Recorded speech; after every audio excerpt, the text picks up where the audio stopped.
Hello and welcome to the Dash News podcast. This is episode 110. I'm Mark Mason and I'm joined by my fellow host and amigo, Joel Valenzuela. How's it going, Joel? Happy Friday. Happy Friday, you too. I'm plenty hopped up on caffeine and ready to go. No low energy jeb today. Yeah, I saw that picture you shared of that coffee you had earlier. It was like 4 espressos or something. That's crazy. Are you still walking? Called a screaming demon. There's a reason for that. I think I'd be screaming if I drank that. But anyway, welcome to the podcast, everyone.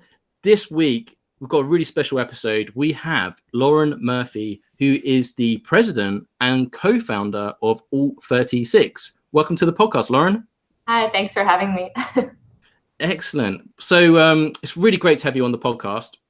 So for those that don't know, Alt36 is a digital payment solution for you. Well, you're aiming for the legal cannabis industry first, right? But you're not just, and then you can expand from later on, but that's your target focus to start with. Is that correct?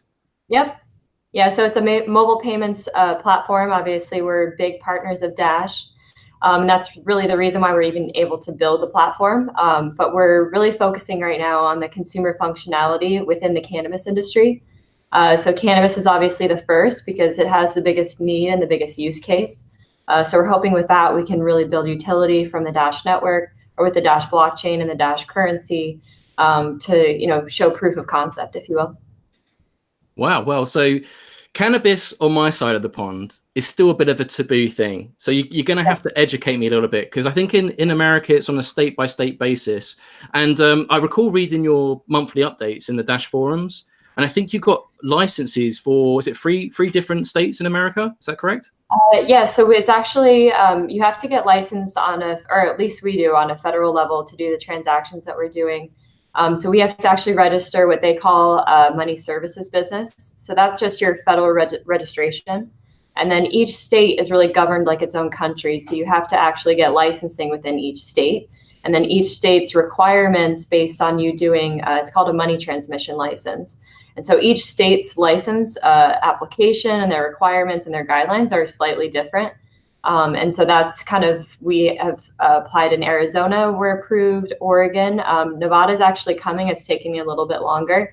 But then in California, we're ready to go. And then our next stop is Washington State. But from there, we're gonna then kind of focus on the East Coast after we really prove the West Coast usability. Excellent. And you're based in Arizona now as well, is that correct? Yep, we're in Arizona, actually right next to Arizona State University in the airport. So it's pretty convenient. Most of our team members are actually from ASU, so it's pretty cool that we can also bring students from there as well.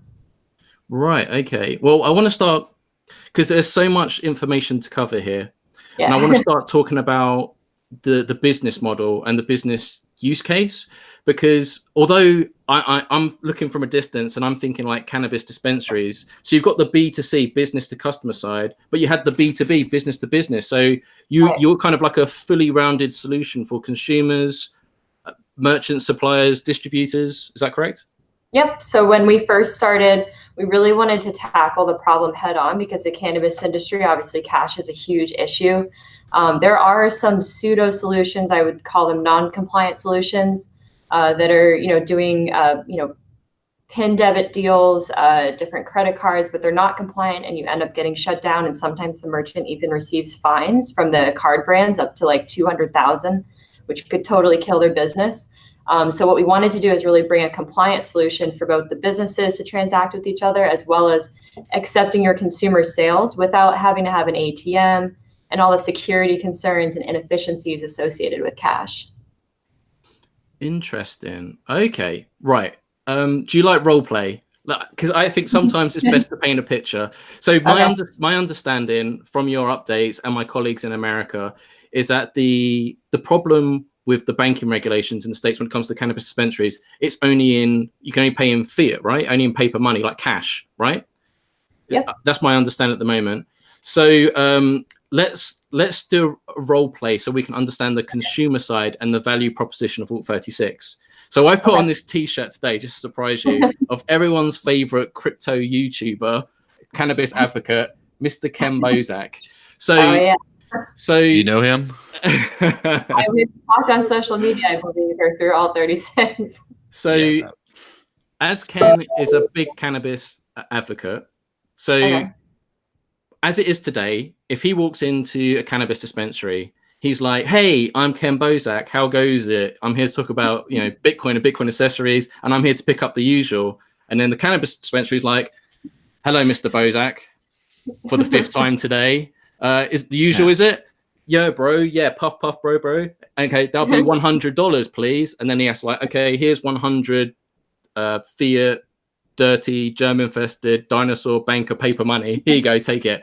That's how it is at the moment, right? Now, how does the Alt 36 way work? Ken walks in and he's going to use Alt 36 to pay. How does that work? So I would say from your role playing previous on the cash transaction, so $100. So typically when patients in medical states and then or just a recreational state, they're a consumer, they go in, they don't know how much their product is going to be. So depending on what they want to get that day, they actually go up to the counter. They say, "Hey, I would like, you know, these specific products." They get the products, they figure out the price. Now the customer has to say, "All right, can you hold my product for me? Now I need to go step away, go to the ATM if no one else is using it, or I'm waiting in line at an ATM."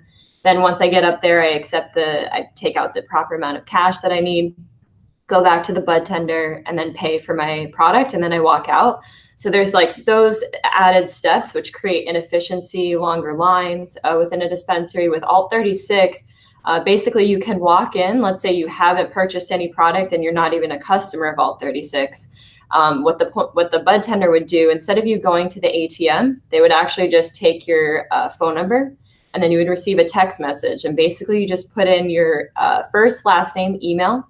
And then the next step, we have a partner where basically all you need to do is link your bank account by using your username and password of your online banking. And so then now we've verified the account. This is all less than a minute. So a few seconds is kind of how we've gotten it down to. Now you're registered. Now you're pushed a text notification to complete the purchase.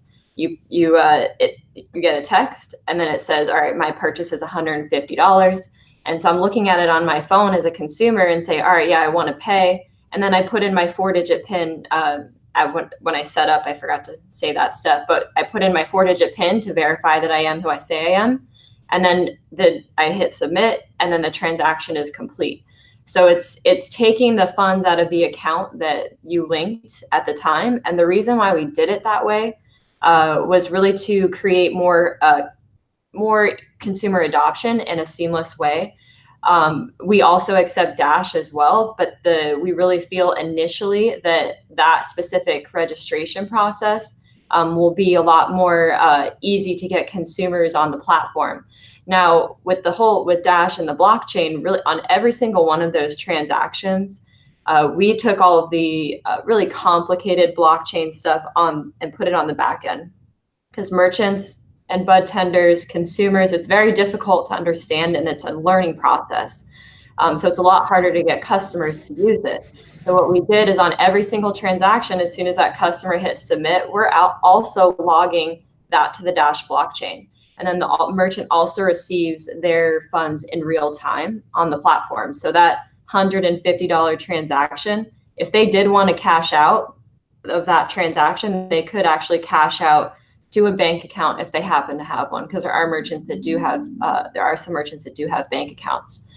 So really with the platform itself, kind of how we adjusted it from beginning to now is we've really tried to mimic traditional payments on the front end and how a user uses it. But on the back end, we do all of the permanent record keeping with the Dash blockchain. We manage all of the wallet services and sending the transaction to Dash. And that's what we do on the back end. And then obviously for compliance, it's really nice for regulators or banks, compliance departments that want to audit us. We now have a permanent record of every single transaction that happened because it's all on the Dash blockchain. So Sorry. is that what Dash essentially does?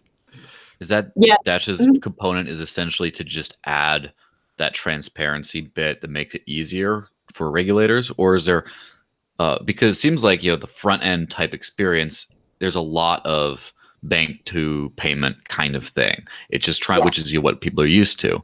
But so the role of Dash is mostly just for that permanence. Is there like a regulatory hurdle that this makes less of a problem as well? Yeah, so from a compliance standpoint, it's really nice because the banks themselves, they're dealing with merchants that are obviously in cash, and cash is something that you can fudge where money came from, how much you actually received. There's no trackability, as we all know. So with our platform, you're able to actually confirm, yes, these are all the transactions, because the bank also needs to make sure that they're not working with merchants that are illegally selling something, that are not tracking a certain product. So it really brings accuracy to it. And then also from a regulator or even I would say public official standpoint, they're also now able to see what tax money they should actually be collecting.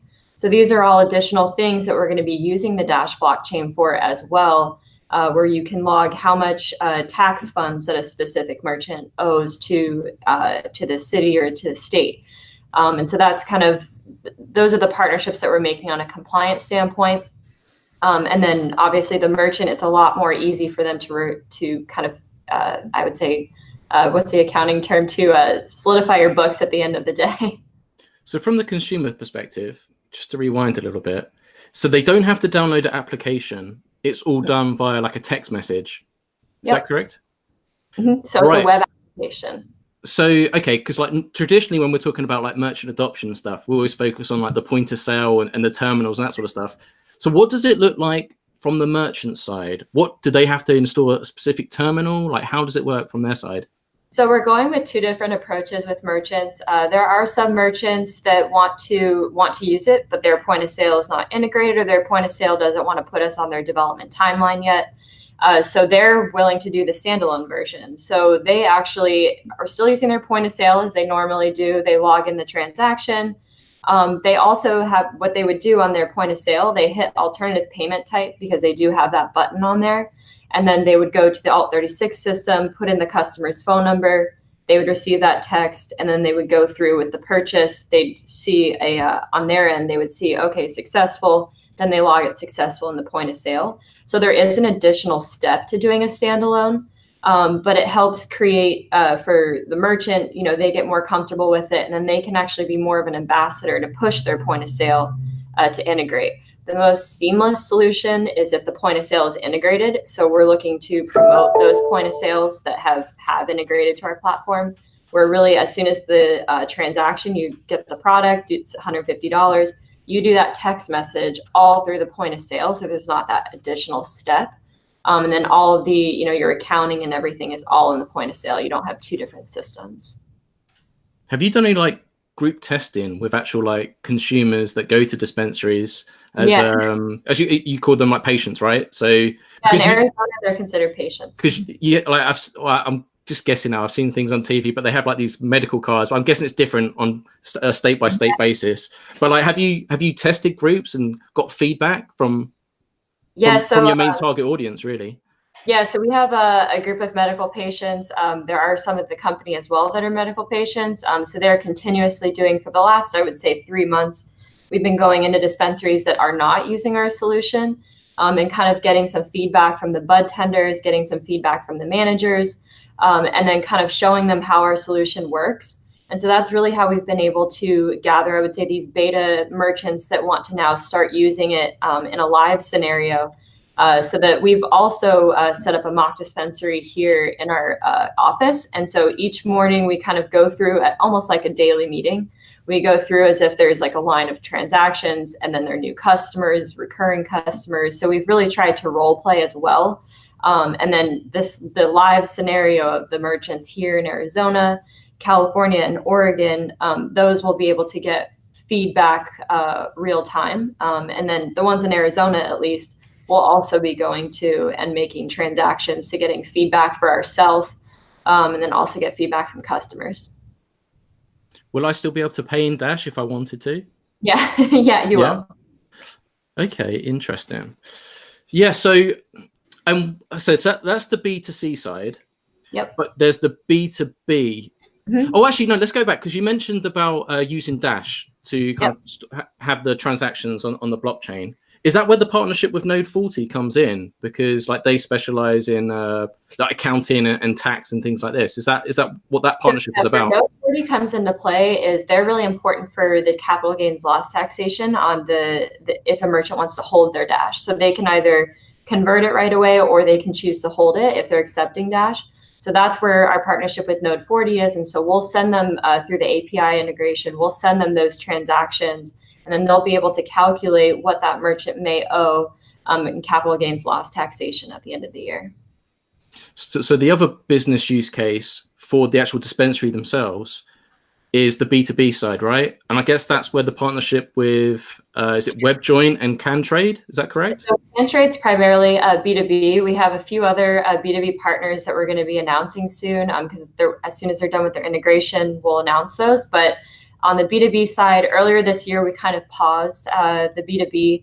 There was some, the way that the transactions were going, we needed to fix some things. So at the time, we were also working on our consumer functionality, which was almost more than half done. So we've kind of paused the B2B as we fix how the transactions need to flow to really mirror what we're doing with consumer transactions. Because I would say from earlier this year to now, we've built out our financial partnerships, banking partnerships. That way we can now offer merchants that use our platform in specific states, we can also offer them bank accounts. So that they're not just thinking that they have to hold their funds 100% all the time on Alt36. I mean, that's a lot of liability to take on, but it's also a trust factor. So, I mean, even though we all have our own opinions about banks, at the end of the day, we're all used to putting our money there. And so from a merchant's perspective, maybe they're only comfortable holding so much on Alt36. So now we can offer them our banking partnerships that we have in the states that we're operating, and then they can also now withdraw through this new functionality that it's pretty much the same as a consumer functionality. So there is a value proposition here for the businesses to actually use. So like the simple question is that does the Alt36 solution make the owners of dispensaries' lives a lot easier? Is this something that they're going to want to use? Yeah, it's so much easier because also at the same time at a dispensary, some of the employees that we have actually used to be employees at dispensaries as well. So we've gotten really firsthand feedback on, them handling the money. And so one of the things that happens is at the end of the day, you have to close out all your cash registers. Everything's cash, as we know. So then you also have to count it, I think about 8 times, and you have to have a separate employee to count that cash that many times. So now you're employing all these hourly employees, and all the time it takes, there's a cost that goes with that too. It's completely inefficient. And then if anything's wrong, then it's really hard to track down, well, which register did that come from? It's not efficient whatsoever. So it's creating less headaches for the merchant. It's extremely easy for the consumer to use, and it doesn't cost the consumer anything. Right now, ATMs cost them anywhere from $2.50 to $5 every time they want to go and make a purchase. They have to pay to buy their pot. Like it's ridiculous. And so say that 10 times fast. Pay to buy the pot. Yeah, exactly. Pay to pay. Yeah. So obviously, the consumer is going to save if they're used to using ATM in the dispensary. If they carry around a bunch of cash, not necessarily from their end, but the business is going to save. Now, do you have a handle on what the fees are going to be for a business per transaction, and then kind of what that costs a dispensary normally for cash? Yep. So cash is costing them anywhere from 15 to 25% of their overall sales. With Alt36, we're starting at 5% on the high end, and then we'll tailor it down from there based on volumes. And so right now we want to do very simple pricing. There's solutions out there within the cannabis industry that it gets very complicated, like a percentage on the transaction, percentage on deposit, a reserve. It's way too much. It doesn't need to be that complicated. So we're just charging a percentage on the transaction starting at 5%. So this is of course a big thing that's on a lot of people's minds is everyone sees legalization as a giant, like full-on legalization as a ticking time bomb, something that's going to happen. For sure. And a lot of time, I believe a lot of people who are, I guess, are not deep into the industry would be thinking that Alt36's entire business model revolves around people exclusively using cash to pay for cannabis. And as soon as that's no longer necessary, there's zero value proposition. That's kind of an oversimplification of, I'm sure, some people's points of views. So what happens when banks and credit card processing and stuff, all that starts to become available to dispensaries? First off, do you know what a timeline, a minimum, like the shortest possible timeline of that might be? Of course, this is all speculation, right? Sure. But also, what kind of fees would merchant expect to be paying for that once that becomes available, and then contrast to them like how Alt36 would compare? Yeah, absolutely. So within the US, obviously it's not federally legal yet. We do anticipate it as well for happening. And so one of the things that we've done as well with our company, we have a board of advisors. One of them actually works at the GAO on the Hill. And so we've gotten his kind of personal opinion, and then how the process actually works, like what even has to happen for it to become legal. So he's walked us through that. There's a few ways for it to actually happen. But he was saying in a perfect scenario, if government officials agreed, everything went smoothly, which is not common, but if it did, it's about a 2-year time frame. So whether that starts today or even if it's not 2 years, when it does, let's say it's legal today, it is actually beneficial for Alt36, because really how we're positioning ourselves is as a compliance arm. And so from the payments perspective, there's still going to be a lot of compliance that go into this type of merchant. It's also, in my opinion, and based on advice that I've received from other payment experts, they think it'll be classified still as a high risk industry. That's what's been done in Canada. And then you're also going to not necessarily see banks jump on as quickly just because it's legal. And the same thing happened in Canada. Everyone thought that everyone's going to get a bank account and they're going to process payments, but that's not really what happened. Banks are worried about their brand risk. So even like gambling or adult, there's some banks that just won't bank that industry, even though it's legal. But how we've positioned ourselves is really creating, a financial partnership with different institutions where we want to be that intermediary for them.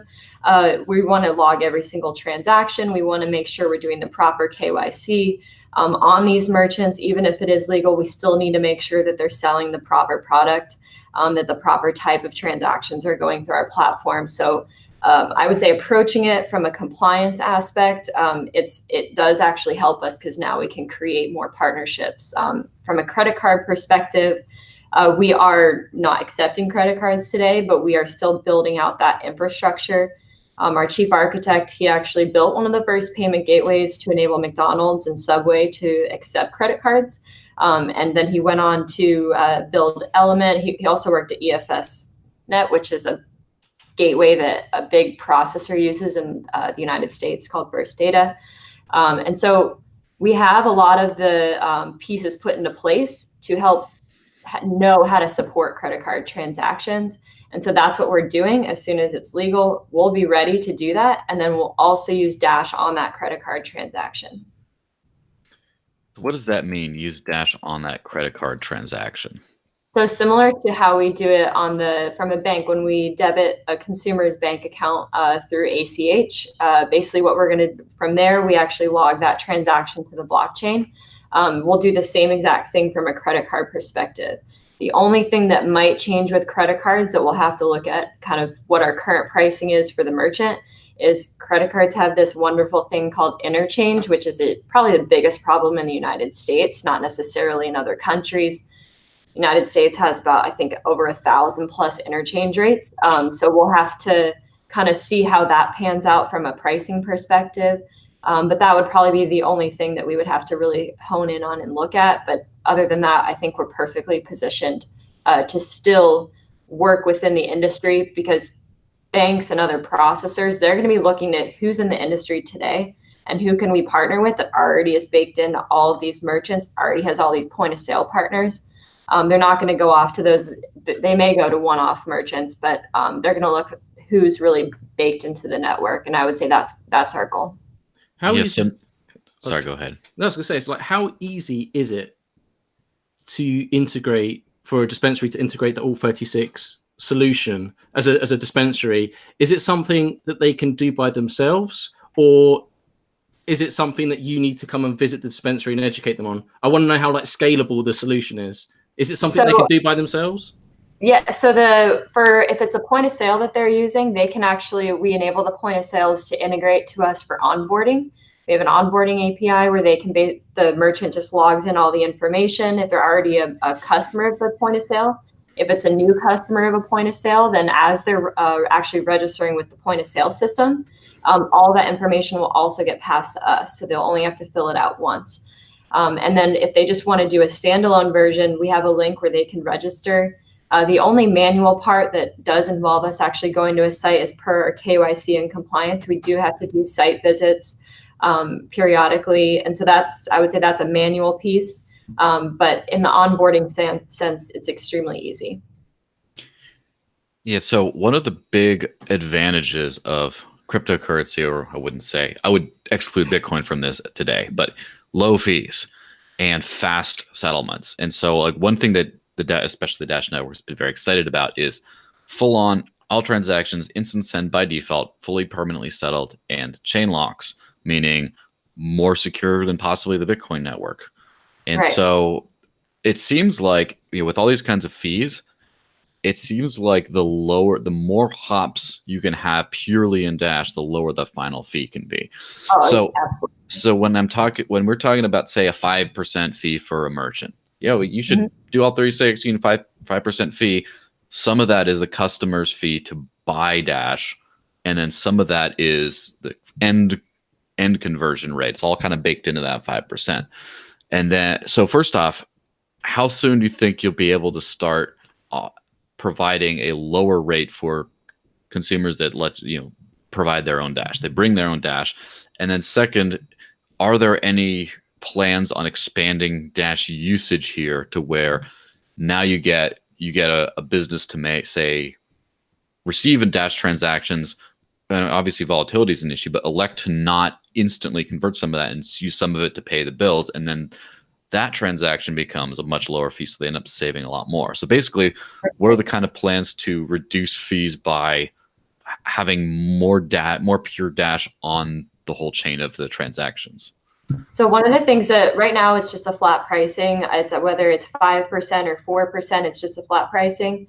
But we are actually on our development timeline, we do have dynamic pricing that's being built into there. And that's actually that same exact example that you gave. A Dash transaction is a lot less costly than an ACH type transaction that also uses Dash. So that'll help reduce the price. And so that's kind of going to be in our dynamic pricing. The thing that makes up the 5% isn't necessarily the actual payment itself. There is a lot of compliance that goes into it, so it does get costly. And then there's a few service providers as we initially launched that we're using, but we're already preparing to not cut those out, but which I guess that's a bad term, but to replace them, because we're basically building out our own wallet services to send to the Dash network. There's certain service providers that we use. We just understood going live first. We want to do what we can and rely on these different services that do a really good job, figure out how to do it, and then kind of build it out from there. And those partnerships, they know we've explained that we eventually will be building out. We eventually will be building out those services, so they understand that. But that's just kind of the name of the game. But from Dash transactions, they're a lot less costly, as you're saying. So that's going to be part of that dynamic pricing. So Dash transactions would be priced a lot differently.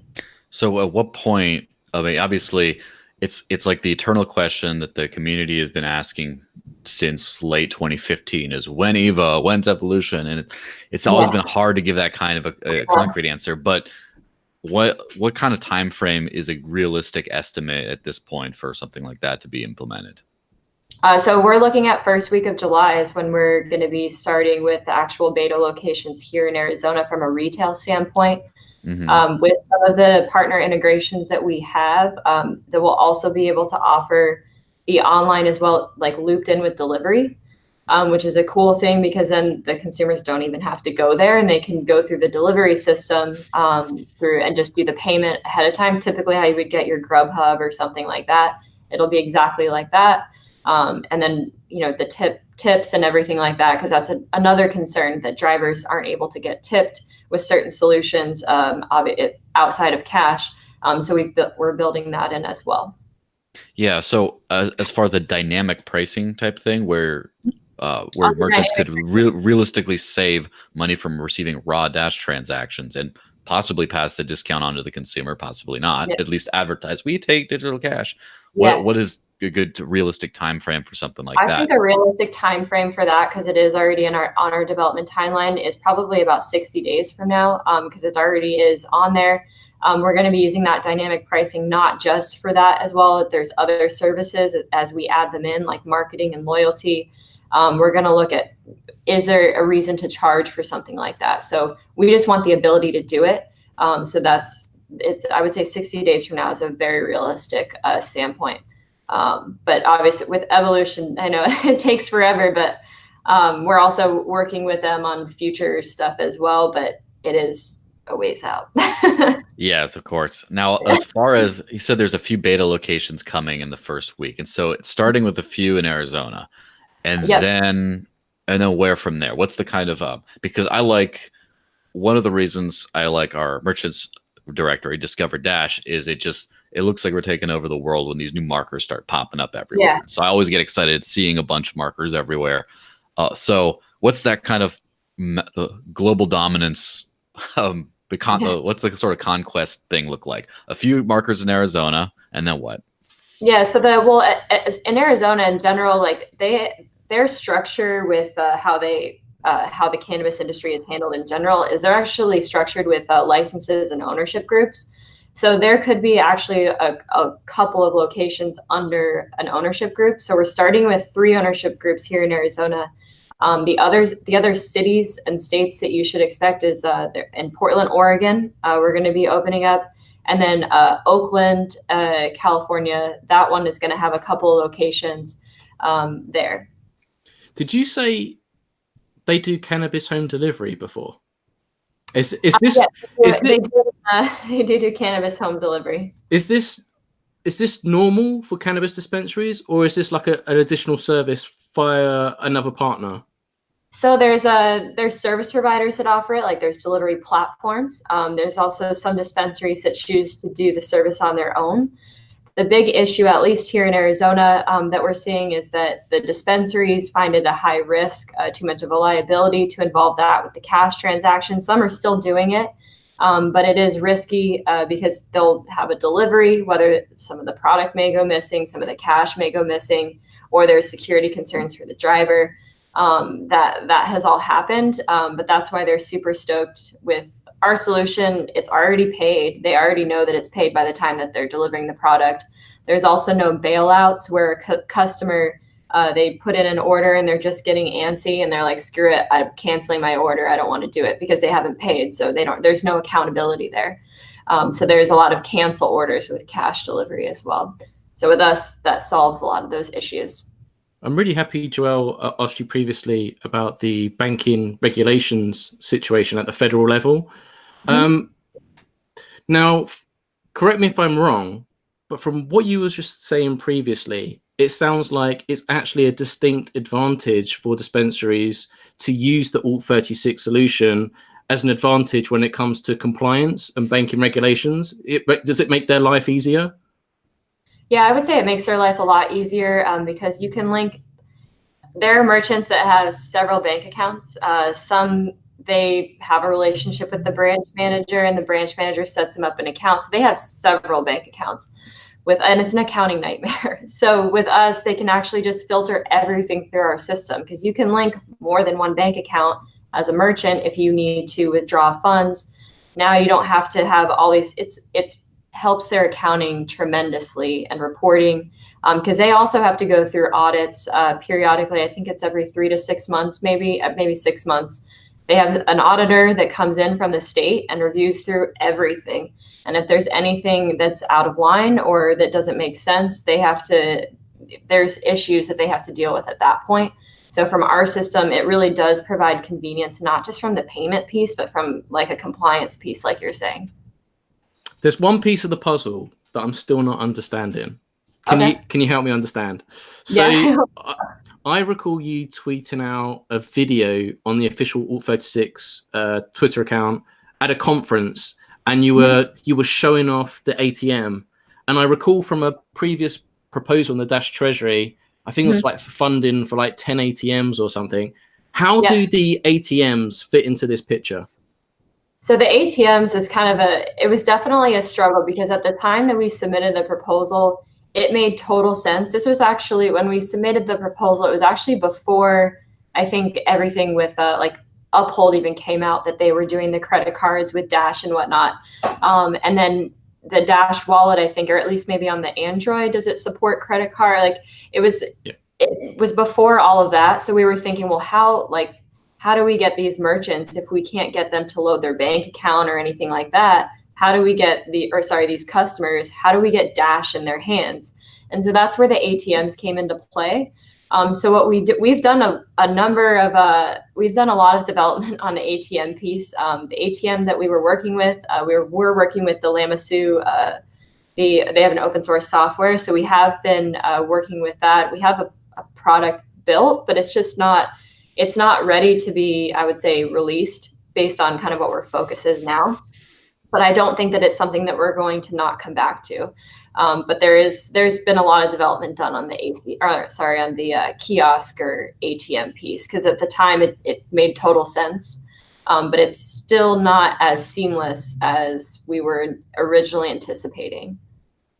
Yeah, because I was just wondering, it's like, because if I'm guessing you're eventually going to be onboarding like hundreds, if not thousands, of dispensaries, and to have like an ATM at every location would just be like crazy. Because then obviously you've got to maintain those ATMs and stuff as well with the cash and everything else. Yeah. And there's a few other things that we have ideas of doing the ATM outside of this particular industry. So if we are continuing to have that conversation. But you're right, it's not as you can't achieve it as easily if you do want to upload 1,000 merchants. Like I gotta go buy 1,000 ATMs. The hardware in general is very difficult, but we do have a lot of the development work done with kind of how we wanted to use it, but it's definitely not ready to be released. But I think it's definitely something that we're going to come back to. So you're switching gears, and you're moving, especially for like the launch date, first week of July, you're focusing on the B2C side. But previously, like as you said, you've been functioning on a B2B level. I remember we had Ryan Taylor, Dashcore Group CEO, if you didn't know already, but he was on a previous podcast, and he mentioned that I think at one point that every week you was doing like 6 figures or something, and like the community went, what? How? Why did we know about this? It's so somewhat easy to do. Like I understand. So there is a black box around like what Alt36 does. There's a lot of testing that we want to do behind the scenes. Obviously, with our partnership with CanTrade, we did do a lot of testing from a B2B standpoint. We're kind of perfectionists, which I guess is not a very good thing at sometimes, because we don't want to release everything right away. But there was a lot of learning from the B2B side, to where now we realize we need to adjust it to match our consumer functionality. But the B2B transactions, they're a lot larger, but a lot fewer transactions. So they can have very big volumes, but it's just not, we wanted to really kind of focus on a lot of transactions. And then that's kind of where it shifted to our consumer piece. As we were working through the B2B, we were already halfway done with the consumer. So that's kind of why it transitioned there. And there was definitely some things on the B2B wallet service side that we had to fix. So that is also something that we're focusing on, but not something that we're launching in the next month. So if I was like a Dash super fan and I had a nickname like something like Stay Dashy or something crazy like that, something ludicrous, and I'm not living in America, right? But so how would you pitch to me? Why, as a Dash super fan, why should I be excited about Alt36 having a partnership with Dash? I would say from our standpoint, like I guess as a super fan, the consumer piece is a lot more exciting. It's a lot more marketable. It's very easy to use. Anybody can use it as long as you're within a state or an area that legally sells cannabis. It's definitely sexy, because with the B2B piece, they're large transactions, but it's few transactions. With the consumer piece, now you're actually seeing like consumer usability on the Dash blockchain. And then now you can promote that more. You can start now introducing Dash maybe direct to these customers that weren't actually familiar with Dash. You can say like, now it's a lot less expensive. Let's say you get a bigger discount. That was kind of one of our marketing strategies with, if you're going to use Dash specifically, you get a discount on the transaction, because now the merchant is actually, it's costing them less for them to accept that versus the other form of payment through Alt36. So I would say if the consumer piece is definitely exciting. And we still have exclusivity, right? Because originally it was for like 36 months. But yeah, I think I can't remember what the post was, but we adjusted it to start. I think it was this year, because we've been doing so much. There has been some changes from the platform from when we originally developed it. So we felt like, to get a clean slate, let's just start it at the beginning of this year, which is 2019. And then kind of move forward, because honestly, there isn't really another partner out there that we want to work with. Dash has been incredibly supportive of what we've been doing. I mean, the proposal system is obviously how we got to where we are right now with the platform that we've developed. So, and we love working with Dash Core. And so there's a lot of good talent in there, and we've gotten a lot of good feedback, strategy sessions. You don't get that with any other currency, and you don't really get that with any other partner. So that's why, I mean, it makes the most sense to start it this year. I don't doubt that we won't extend it. So Joelle's unbanked, right? So yeah. You launch in July, right? We'll just put that out there. We won't tie it down to a specific day, but hopefully at the beginning of July, so around the first week. Hopefully, fingers crossed. If Joelle was there and he's unbanked, and I'd probably pick a later month to do it, because it's a little brutal in Phoenix around that time.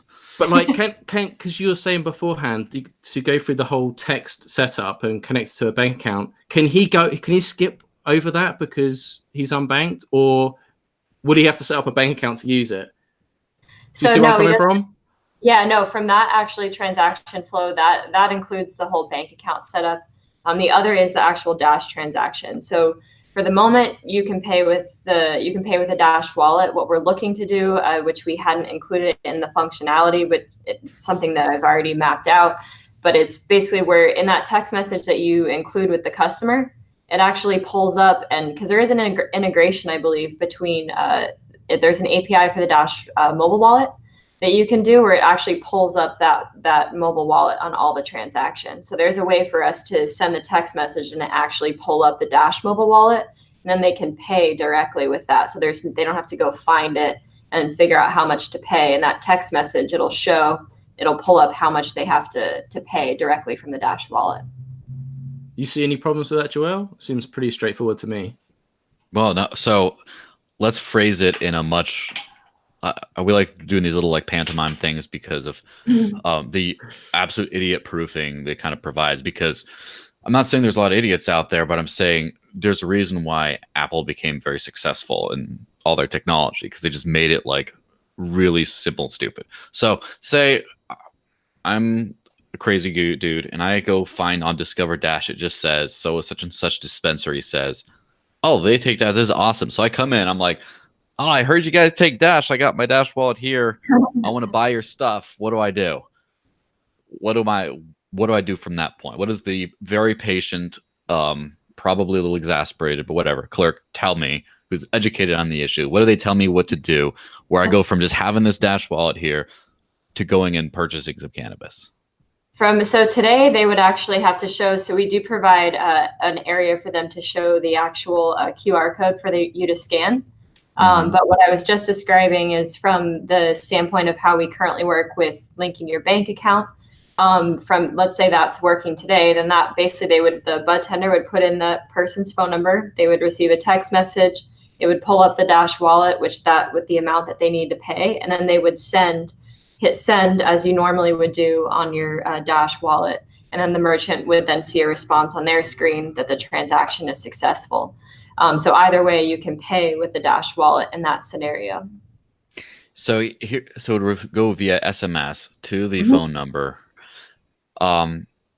This is more of like a hypothetical, just the gears turning. Maybe it's because I was just talking to the CTO right before this, but Dash text, is an SMS-based Dash wallet that started. It's a Venezuelan company, started in Venezuela, expanded its services to Colombia, now works in the US, where you can just, with your SMS, just text Dash to a number. Is there any thought on, and they just released their open API for integration. They're in a couple point of sale systems. So what if this SMS message, in addition to being able to open and then open to Dash, the payment request gets open in the Dash wallet? Yeah. What if it also came with a Dash text option to where it says, if Dash text, click pay, blah, blah, blah. And then you do that, and they just, from a flip phone, you can pay with Dash to the thing. Is that something that it all interests you guys? No, it definitely does. I actually didn't know that that was capable in the United States. So I mean, if after this call, if you would be able to share their contact information, Absolutely. or that would be greatly appreciated, because that's pretty cool. Yeah, they've got integration into Telegram as well, and yeah, they're Telegram. yeah, and obviously it's the API, it's a free solution. So yes, definitely, yeah, we should hook you up with Lorenzo at some point to talk about further. Right, okay, so I want to know more about, as I'm far away, I'm always thinking about, merchant adoption, and I've never been to a cannabis dispensary before.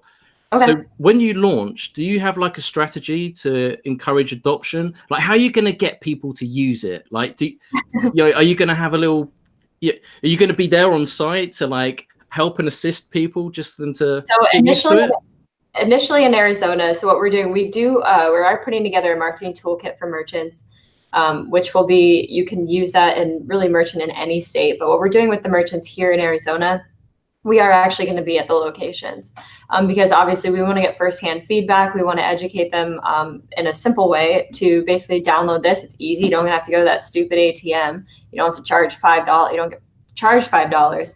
And then we're also going to be providing the bud tenders, because the bud tenders, they're the ones speaking with the clients on a day-to-day basis. They're your greatest ambassadors from a consumer standpoint. So what we're doing with them is we're also actually enabling loyalty for them, if you will, from that we can track who they actually set up within our system. And so we're rewarding the actual dispensary, which then the dispensary will pass it on to the bud tenders, whether that's $2.50 or $5 per person that they actually sign up.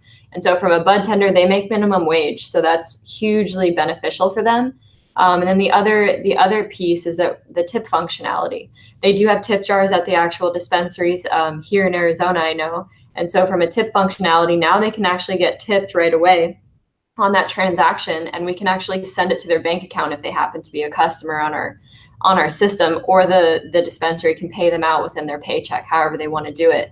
But so we're benefiting the frontline people that aren't necessarily always benefited by systems like us. I think there's a few here in Arizona, at least, that failed, that are kind of trickling out. But one of the huge failures was like they never went to the dispensaries, they never educated anyone, they never met the clients, nothing. So they didn't teach people how to use it, and so that's kind of what we're doing here in Arizona. And then we're going to figure out how can we expand this to a national level in each state that we go live. How can we make it so we don't have to actually go visit the location? So that's what we're going to be working on. So I have an interesting idea, which I'm sure a lot of people have had, which is the good thing about cryptocurrency is something completely unique in that you don't have people walking around buying and making like PayPal t-shirts and just run around just advance. Like, people are excited at this stuff. They feel like it's part of them. They feel like it's going to change the world. I know for a fact that as soon as there is something concrete of, yes, your cannabis business in these states as of right now can accept Dash payments and vice versa. You can buy cannabis at these locations in these states with Dash. There's going to be an explosion of, there's going to be a blossoming, as it were, of interest from the Dash community in not only becoming customers, but telling everyone they know. Just I know. I can imagine like, yeah, keep going. Sorry, I was going to agree with you. We've talked about this too, and it's almost like a street team of Dash ambassadors. Like that would be hugely beneficial for us, and then hugely beneficial for merchants as well. I like the choice of words too. Definitely, we need a strong, robust Dash street team to go out there and just take it to everyone. Yeah, no, I think that would be a great idea. I think California would probably be the easiest state to do that in, just because in Arizona, obviously, you have to have a medical card.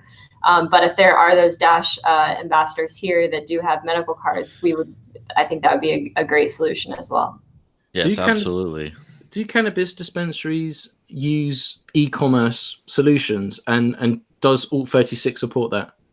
So they do have online stores, but they don't actually, it's online ordering. It's not actually online, like online payments. So you have either a patient or consumer will go on, they'll select their product. They actually have to then go pick it up at the retail location. And then they have to go to the ATM and pay for it. So it's just more or less online ordering. So that's the other cool thing, is that we can actually have online payments for them.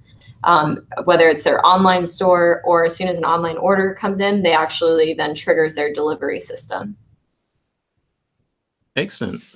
I'm just looking at your website now, and you've got so many different partners listed on your website. I don't know who right now. Yeah, I'm just trying to. Yeah, it almost looks like the IOTA homepage, although a little bit more, probably a little more legit than that. Yeah, a couple of standouts. Obviously, some of them are very familiar to me, like Node 40, Untitled Dash. I definitely know about that one. Blaze is one I've not heard of before. They're an actual point of sale system here in not Arizona. They're actually based out of California. They're a really cool partner. I believe that some of the founders came from Amazon. They're all a team of developers. It's a really cool product. They've also built in a lot of delivery aspects as well. So that's that we're working with them currently. So really, you've done your homework, and you've spoken to dispensaries, and you're seeing what the top POS solutions that they're using, and looking into integrating into that. In the world of cannabis dispensaries, completely alien world to me. But like, is there lots of different POS like solutions, or is there just like a couple? There are so many. There's a lot, because like everyone wants to get into the industry as well. But I would say there's probably a top 5 that are consistently used. One of the main pain points that dispensaries complain about with point of sales is that they're extremely difficult to use and clunky, because there's a lot of different data points that the point of sale actually has to log, from seed to sale. They have to actually track all the inventory. They have to be integrated, I think, in California to Metric, which tracks every different piece from seed to every step in the way of the supply chain.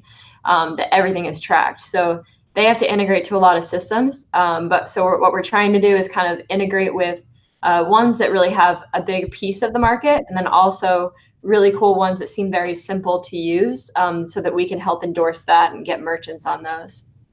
Can you just tell me about the history of Alt36? Because I remember a long time ago when you first came with your first proposal, and I feel like you've been around, I want to say like 2 years or maybe longer. So you've been for this hell of a journey, and it's taken a long time to get to this stage, but you've grown. I think your team has scaled as well. So you just want to talk about like how you first started and how you got to stay, because it seems like you're so close to like the launch date right now. Oh my gosh, it's like I can smell it. Yeah, so like tell me about it. I mean, like, you must be reflecting on the journey. Yeah, I guess sometimes, but we started actually in 2015 in March. And then we really started in high-risk credit card processing. We started developing out a traditional payment gateway, but we quickly learned that me and my co-founder, we came from the payment space and payment technology. We knew this before, but we thought, we were going in all excited that we were just going to build this really cool product. But merchant service is extremely saturated. Credit card processing, it's like driving the rate down to 0. It's tough. And so we're like, we need to do something different. And then Ken, actually, my co-founder, he met with Ryan Taylor, and they were he was telling him about Dash before Ryan was the CEO, kind of like, well, how can we figure out what to do with this? How can we bring utility to this? What can we do? And so he actually was working with Ryan, and we kind of mapped out all these different wireframes and stuff of how it needed to work. And then he was like, oh yeah, there's like a proposal system. So we're like, what the heck is that? And when we tell people about it, their eyes are just like, what? You got a grant to build this platform? They don't take equity? And we're like, yeah, it's pretty sweet, but we realized like we're not just in it for that proposal. We want to actually build the relationship, and that's why we've been here for 2 years with Dash. And I want to say it's probably one of our strongest partnerships that we have, because there's just so much wealth of knowledge and experience that we can share with each other. But yeah, no, when we started 2 years ago, I had no idea where I'd be today, but I can smell it. It's crazy. I'm so proud of that actual platform, how it is today, and kind of like where it started. It has changed a bit, but I think we're definitely ready for large consumer adoption. Yeah, that's what makes it different from the whole rest of the crypto space. And that's one reason why, eternal credit to Bitcoin for being something that worked like a streamlined sort of payments. Well, obviously with a lot of bumps along the way, but it worked. Yet everyone could kind of be part of it and jump on board. But you can't partner with Bitcoin, and you can't you could start using it, maybe partner with some organization that uses it. Yeah. And then it's like, then the fees start going up and stuff. You have no one to complain to. You have nothing. And on the other hand, if you have like a company, you can form a relationship much better, but it's also much more harnessed kind of a thing, much more structured, not as much of that excitement and potential and, and decentralization, which leads to the low barriers and the low fees and all this kind of stuff. So it's kind of a unique situation. Now, I have like 2 more things on my mind, basically. So the first thing is just the general kind of like utopian moving forward. Obviously, it'd be great if this becomes a premier solution for cannabis businesses in the world, starting with the US, whatever. It sounds great. Now, have you given any thought to outside the cannabis industry to possibly other higher risk type payment things, like say fitness supplements? CBD is a huge thing. Yep. And have you given thought to just, and then the world of, Square point of sale system charges 2.5% for credit cards and stuff. What if we could just convert it to Dash in their bank account, or cash in their bank account for like 1%, or just trying to take over the general retail payment space for, like, say, buying a coffee? Have you thought about all that grand vision beyond just cannabis? Yeah, absolutely. So from a high risk perspective, I think our application fits very well. I personally think that it also fits on the lower end, like you're saying, a coffee shop, because their profit margins are not very large as it is. Like, for instance, bars and restaurants. I mean, they have very low profit margins. They're typically the merchants that are always trying to get the short-term loans through their credit card processors, and it's just a nightmare. It's crazy. And so I think from our standpoint, we can actually offer this solution. There is no interchange on cryptocurrency Dash transactions. It makes total sense. And even if they wanted to convert, we can convert for them. That's fine. But that completely takes out, at least in the United States, I would love to tackle that, because interchange is crazy. It's BS, the fact that it's come to where it is today, and it's gouging merchants. It's not cool. So I would say in the US, I would high risk as well as low risk. But even in the cannabis space outside of the United States, we have been looking into things like Latin America, Switzerland, different areas there. And so we do have partners that are here in the US that also operate in those other countries. So that would be a natural expansion, at least within the cannabis industry. Random question for you. Yeah. I'm just curious what your answer is going to be. Why did you decide to call it Alt 36? Now, I'd love for you to say because of the 36-month exclusivity with Dash. Just so you know, Mark is not actually that creative in this moment. Someone's asking that in the live chat. So, sorry. Steal your thunder. Go ahead. No. But, like, for the geeks and nerds out there, Alt 36 shortcut on the keyboard is for the $sign. So yeah, that's honestly where, like... that was the intention? Yeah, so before it even started, before we even incorporated that, we were working with a group at the time, and that's honestly where it came from. We're like, holy shit, that's what we should do. And but now it's kind of stuck with us. I think with the logo makes total sense. The 3-6, it's honestly stuck with us, but it is kind of cool that it is the alt key 3-6 is kind of where it started. See, Joel, did you know that? Every day's a school day. Yeah. And that's a good thing about hidden meaning and like creativity and stuff, is you could find like literally what alt 36 means: money. That would be a pretty terrible business name. It's Cash, or well, maybe there's Cash App or something. There's some people do that, but to differentiate, it is pretty unique. Now, the sort of elephant in the room thing is like the last sort of thing that I had on my mind, which was there's a Dash proposal right now from you guys, not asking for money, but trying to break some news and have some discussion. And obviously it's a sensitive subject, so I'll just let you go into that. Yeah, for sure. Obviously it's not where we want it to be, but kind of just thinking about it, I think every nightmare ends up being a blessing in disguise, because how I think that is because now we've reopened our seed round and we're about to go live in a couple of weeks with live transactions from a real retail location. We're going to be generating revenue. By the end of the year, we're going to be having a much different conversation with investors on our Series A. Our valuation could very well easily be 2 to 3 times what it is today. So maybe it's a blessing in disguise. But at this time, we've really been forced. We really had no control over the situation. We did everything we could. But at this time, we had to now reopen our seed round to keep going, basically.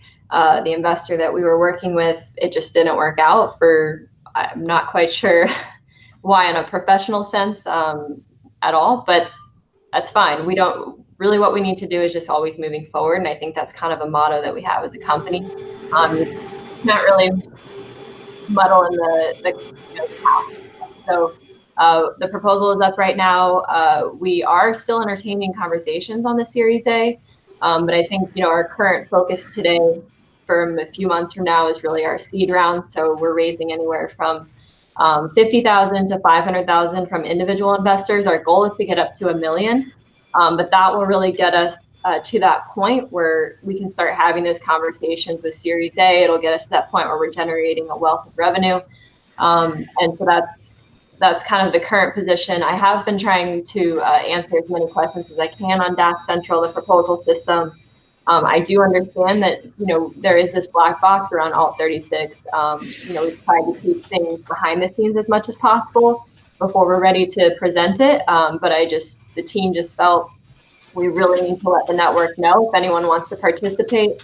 But at the end of the day, we have to let people know, because you guys were the ones that have supported us since 2 years now. So that's kind of why we submitted that as notification, as well as an outreach if anybody's interested. Yeah, so basically there's like a mad scramble for funds last minute because someone, when you're trying to look for around 5 billion, said, I'll give you 10. And then now, oops, no, never mind. I mean, and so I'm not a big into the investment world. Is that pretty unprecedented of a move? I would say yes, but there's a lot of VCs that we're talking to now, and they really, really frown upon exactly what's happened to us, but it happens, and this isn't the first time they've heard of this happening. But at the time, yes, earlier this year, we actually had a really big snowball effect of all these different VC investors that we were working with. The one at the time, they wanted exclusivity rights. They actually approached us. We didn't even know that they were interested until they approached us. And now obviously we're here today, but at the time, they wanted to be our exclusive investor. So after discussion, thinking about it, we're like, yeah, we want to move forward with these people.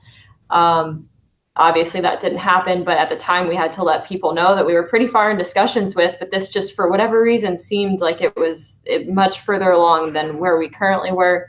It was more than what we were even asking for.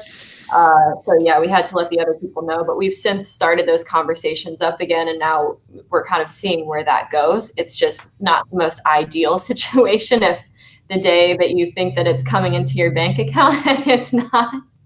It's it's a little bit of a liver shot right there. Yeah, and I think that's a really important point to establish, because I think it came to the shock to the Masternode network to read this news, and then obviously people have many questions. But I think it's a really important point to establish that when this exclusivity agreement came into place, legally, you can't speak to anyone else then, right? Because that's locked in. So I can understand why this came as a shock to you as well, especially so close to launch date as well. But like, it wasn't like you could have had open conversations why this agreement was in place. So now you're in this bit of a predicament. And as you say, you're looking for investors now between 50,000 to 500,000 US dollars. If people are interested in that, like, how do they find out more? Do you like have an investor pack? Like, how does this work? So we have an investor document that we actually, since receiving the news last week, when we actually have updated our proposal, or sorry, our pitch deck. We have an updated fact sheet. There's a few people that have reached out to me, but I do have my email in the proposal as well as Ken's email. If you want to reach out to us, we are more than happy to share those documents and kind of further those conversations. But for immediate needs, we are looking to raise up to 1 million, but we feel that the range that we're going to be looking at from individual investors is anywhere from 50 to, on the high end, for 500,000 is probably what we're looking at from each investor. And in that document, is there like financials and stuff as well? What can people expect to see? Is it like a rundown of what the business is, you know, the use case, and then your current numbers and what you project and that sort of stuff? Yep. So from the financial standpoint, there are revenue projections. I'm in the fact sheet. It's broken down even more from revenue projections. It's 2 pages, but it's very focused more on the numbers on the fact sheet. The investment deck goes over the business model, kind of our advantage, competitive advantage. But we've tried to make it as concise and understandable as possible. I think we did a good job, but if you're interested in looking at that, please do feel free to reach out. And then if we'd like to further the conversations, we do have all the due diligence information you would even want from an investor standpoint, like financials, use of proceeds, beyond what the pitch deck says. So the point of the proposal is, one, to inform the network of, you know, what's happened and to alert them as quickly as possible. But secondly, to make them aware of the situation and basically allow them accessibility to your project as well. Is it so? Did you really want to give the network priority first to give them the opportunity to invest? Yeah, I think we wanted to obviously let them know, because you can only go on for so long. And we wanted to make sure we let them know as soon as we could. So it was just within a few days that we posted that proposal from finding out. But we did want to give the network opportunity because obviously I know that the Dash Ventures is up and coming, and I think that's a great idea. But there are still, you know, maybe we are one of the first companies that they do invest in, but that could still be a month or 2 months down the line. So for masternode owners that really do feel that they've, you know, supported and really feel like they have ownership in Alt 36, we want to give that a real ownership in Alt 36 and equity play, you know, for anyone that is looking to do that. Excellent. I know it's hard to say, and I know you don't have the numbers to hand, but from a business point of view, from an investor point of view, in terms of like revenue, do you think Alt 36 is going to be a good business to invest in terms of sustainability? Because it seems like you already have lots of cannabis dispensaries, you know, lined up, and if all those ducks in a row work out quite well, it seems in some ways you're kind of first to market. So I don't know, like, what's your feeling on that? Like, if you were talking to me as an investor, like, how would you pitch it to me? I think it's a great investment. I mean, right now is actually the perfect time to get into the cannabis industry, especially since stuff will eventually be legal. You can invest in it at a time before it gets, because at the time that it goes legal, it's going to be even more growth than when it was right now. So your investment is going to be extremely valuable. On the actual pitch deck that we did put together, we have a lot of partnerships, and those partnerships have a lot of merchants under them, but we're not predicting that we're going to get 100%. So on the pitch deck, there are actually pretty conservative projections that are still very attractive. So I would say you can see all of that on the pitch deck, but I would say it's definitely a valuable investment. Now is probably the time. Why we're going to be there for the long term is really because how we've paid attention to compliance, because that's really what really what matters at the end of the day. When stuff does go legal, they're not going to be working with those clients that were not compliant before. They're going to be looking for those payment solutions that are. Yeah, it's something that's, I think, deserves to be thought about, is the whole being more than ready for when the time comes, because that's something that I'm sure a lot of cryptocurrencies are going to have to grapple with, is what happens. What do you do when you start having double spend attacks, and then all of a sudden you have to figure out how to stop those? And I mean, so for example, Dash, as of now, most transactions are instantly confirmed, like 90% somewhere. Very soon, I believe that number will be 100% with instant respendability. This kind of thing started back in, I believe, 2014 was when Instant Send was first created. And I remember when I was using it back in the day, maybe not that far back, but it was a little bit of an ugly hack in that you have to check the little box, you have to pay a 10 times fee, which is not that much. And then not every service recognized it, and you still had to wait like 5 or 6 confirmations to respend it. But because Dash started working on that ahead of time, and then now with chain locks right around the corner, flip the switch, you're going to have an insane level of security that now you don't get those money attacks. And before you know it, the crypto space is going to have to deal with all these issues that Dash has been proactively pursuing years ahead of time. And do you think that's a kind of a comparable allegory for Alt36 being ahead, trying to be ahead of the curve? Yeah. Absolutely. That's a great description. I think it's from even within our compliance policy, there's a lot of things in there that we have that are not necessarily required, black and white required, but it's kind of the direction based on the advisors that we've worked with that we think that it's going. So yeah, being those 2 to 3 steps ahead, it does amazing things, because all of a sudden it's like everyone's trying to scrapple and trying to get up to where you are. And it's like, well, we've already done that. Now we're already 2 and 3 steps beyond that. So yeah, it's definitely a good approach. Lauren, do you think Dash will become a PayPal of the legal cannabis industry? Yeah, that's a great description, because we get that all the time. I know PayPal in itself is kind of clunky, so I would say no, we're not. Smart answer. But you know, I would say a Venmo is definitely, even though it's owned by PayPal, like it's definitely a more seamless experience. So yeah, it's in that realm. Absolutely, we definitely have potential to be that. So via Alt36, Dash has the potential to become the PayPal, the legal cannabis industry, right? Yes. I just wanted to get that soundbite. That's all I wanted. Smile, like keep making me want to smile. Yes, absolutely. So the final, like, concerny sort of, concern troll question, as it were. A lot of people, obviously, everything takes time. And a lot of people heard about Dash Evolution, the concept, way back in later 2015. And then since then, when's Evolution coming out? When's Evolution coming out? And, oh, I'm losing faith in Dash because it's not out yet. And just that kind of thing. And there's a lot behind the scenes that comes to figure out what it even looks like, how you're going to do it, developing, extensively testing, all that kind of stuff. I'm sure there's been a little bit of a similar sort of a thing with Alt36, with some people expecting, I don't remember exactly how expectations were set, but some people saying, hey, it's going to be January to March 2018. We're going to be able to buy our weed with Dash all over the place. And then things take longer and things take longer. And then, okay, well, now it's like pretty much like next week, despite some snafu type things. What do you think? Is the wait over?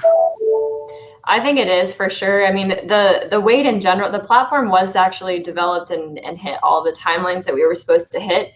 We actually came in early, but the problem, which is definitely a benefit at the end of the day, it took a year to put together our compliance policies and measures. So that was a huge delay, but it's definitely worth it.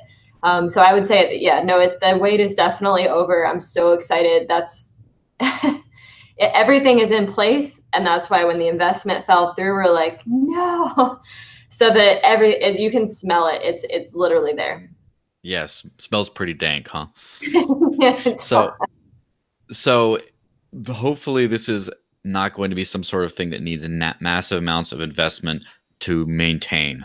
And the reasons, so you know how people don't like to read it. I saw in the proposal, there were some questions about, like, why are you coming back to the treasury for money right now?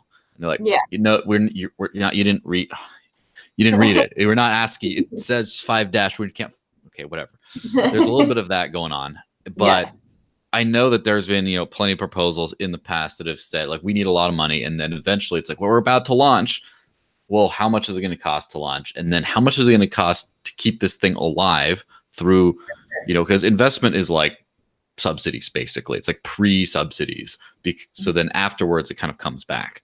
And so some projections were like, well, with some of these projects, you might have years worth of heavy Dash investment or investor investment before you're even able to break and even stop the bleeding. So is Alt36 able, according to just reasonable projections, to stop the bleeding relatively quickly and turn enough of a profit to where you won't need, where investment's always fantastic to grow, but it's not necessary to just keep the project from atrophy and dying? Right. Yeah, no, I think that there's definitely enough revenue there, even in our conservative projections, to stop the bleeding. Even from a proposal perspective with Dash, I mean, I don't know if we're going to come back with a proposal for Dash, but internally we don't want to until you actually do see transactions going through. I think that's really important to us because that's really proof in the pudding. It's there. You can't deny it. You know. But I don't know if we will, but I think right now we want to focus on the investment from a growth strategy, but the projections themselves will definitely support the company. I think that's I know we was talking previously before about the B2B transactions and your history with that. If there were interested investors from the Dash community and they reached out to Ken via the email listed on the Dash Central proposal, with this investor pitch deck or document, if they requested it, would you be able to verify those transactions took place on the B2B side of it that Ryan Taylor was mentioning before? Yeah, we could do that for sure. Yeah. So everything is like transparent, fully above board. If they're accredited investors and they're generally interested, you're prepared to have a conversation and go into the nitty gritty granular detail. Yeah. Yep. No, we have all of that stuff for sure. Excellent. Well, thank you, Lauren, for coming on. Joelle, have you got any more pressing questions? Or Lauren, is there any topics you think we missed? I mean, like, I think I've run dry. Mark seems to be Mark's run dry of questions. Lauren, do you have anything to pump this conversation up anymore? No, I mean, I really appreciate you guys adding me in here at the last minute. That was pretty cool of you guys. And then, I hope we satisfy with the responses that are being put on the Dash Central. Feel free to reach out to myself or Ken. The emails are both in the proposal. Fantastic. Well, the live chat's been pretty bumping since we've been in the podcast. A few questions, but there's a lot of excitement about this. I actually do have one final question only. If we send you guys a box of these Dashy glasses, will they show up on Twitter, Instagram, etc.? Yeah, we can do that for sure. All right, I'm done. I'm completely done now. I know everything I need to know. Excellent. Well, thank you, Lauren, for coming on. It wasn't that bad, was it? We're not that evil. I was like, the video. I'm like, oh. But right. So I'm already familiar, but as this goes out as a podcast audio on iTunes, Stitcher, Podbean, and elsewhere, those that are now know what Alt36 is, if they want to learn more, what's the website? What's your social media? Where should they go? So the website's alt36.com. The Twitter is alt36, all spelled out with no numbers. You can also find it on our website. Same with our Instagram is alt36, all spelled out. That's about it. Where would potential investors or people who know investors go to find out more? I would say email Ken at alt36.com or Lauren at alt36.com and request the information. We have it ready, and then we're fully available to set up conversations once you've had a chance to review. We're more than happy to go through that whole process. Excellent. Well, I hope those that have been watching and listening have found this to be very informative. We've tried to cover all the areas from banking regulations to compliance to actually the consumers actually using Alt36 solution itself, and from the behind the counter on the cannabis dispensary side. But if there are any questions that you think we've missed and you'd like to ask, make sure you put them in the comment section below, and I'll share the video link with Lauren, and I'm sure at some point over the next week she can pop in, and if there's any questions there, she can do her best to answer them for you. Does that sound okay? Yeah. Excellent. Okay, cool. Well, thank you, Lauren, for coming on the podcast. Yeah, thank you. And Joelle, would you like to take us out? Yes, absolutely. So if you enjoyed this at all, which I'm sure you should, if you're into Dash at all, you should like, comment, share, and subscribe. As Mark likes to say, and he will probably say again, smash for Dash. Smash that like button. And we put out an audio-only version of this for, again, we've been talking about that earlier, and iTunes, Stitcher, SoundCloud, whatever else. It comes out in a post on dashnews.org tomorrow. So look forward to that. And as usual, we have this thing called the After Party, where we do something like this, except with a whole bunch of people, sometimes a dozen or more, and just chat about anything and everything Dash related. Not recorded though, so it's still a little more free flowing, if you know what I mean. And we go for a while. So if you want into the after party, just go to staydashy.com. That gets you into the Dash Talk Discord. Of course, Mark put in the live chat right now. And then just start asking around, hey, after party time, where is it at? Can I get into the after party? And then someone will put you in. It's a little kind of speakeasy style, but it's a good time. Believe me. Excellent. Thank you, Joelle. Well, that was episode 110 of the Dash News podcast. Time flies, man. We're in triple numbers now, baby. So I hope you found this to be informative. As Joelle said, if you found this to be informative, please press that like button, smash for Dash, and don't forget to share and subscribe. And if you want to be notified about future videos, don't forget to hit the notification bell to be alerted. There you go. Pint glass included. So yes, I hope you found this to be informative. And don't forget to comment if you have any questions for Lauren. Have a fantastic weekend wherever you are in the world, and stay positive, stay humble, but most importantly, stay dashy. Have a good weekend, everyone. Bye-bye. Bye.